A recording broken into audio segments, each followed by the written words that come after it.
Sometimes church hurt does not come from the church building itself. It comes from people we trusted, loved, and served beside.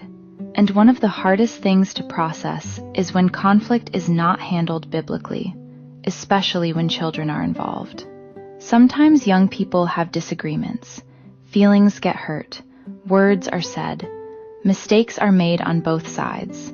That is part of being human. But as believers, God calls us to handle conflict with truth, humility, and love. Jesus said in Matthew 18 that we are supposed to go directly to one another, not spread things privately, not build sides, or create division.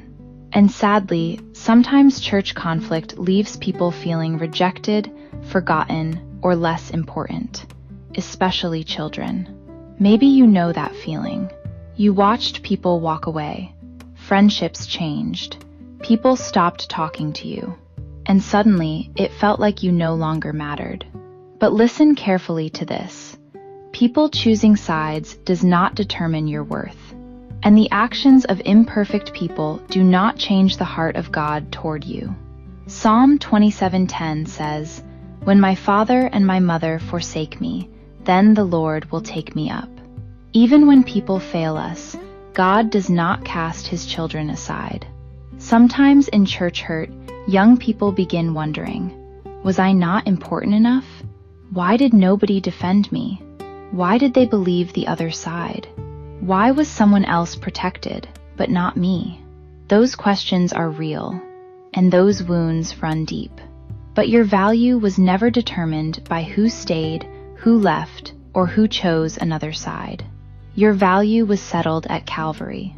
Jesus loved you enough to give his life for you.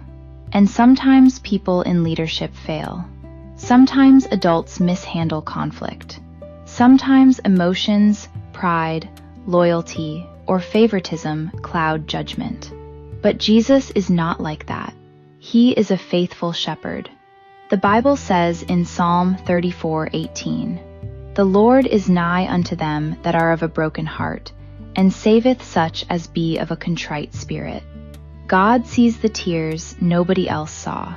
He sees the confusion, the loneliness, the disappointment, the rejection, and he cares deeply about it. But here is the important part. Do not let hurt turn into hatred. Do not let betrayal harden your heart. And do not let the failures of people destroy your relationship with Christ. Because people can fail badly, while Jesus still remains good. Ephesians 4 says, "Let all bitterness and wrath and anger and clamor and evil speaking be put away from you. And be ye kind one to another, tender-hearted, forgiving one another, even as God for Christ's sake hath forgiven you."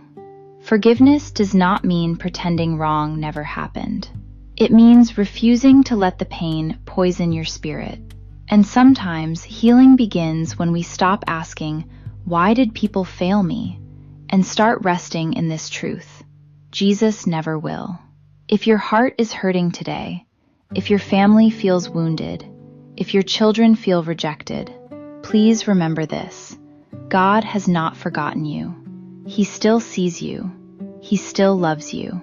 And he is still able to heal what people broke. Stay close to him. That's wisdom for today. Take it with you.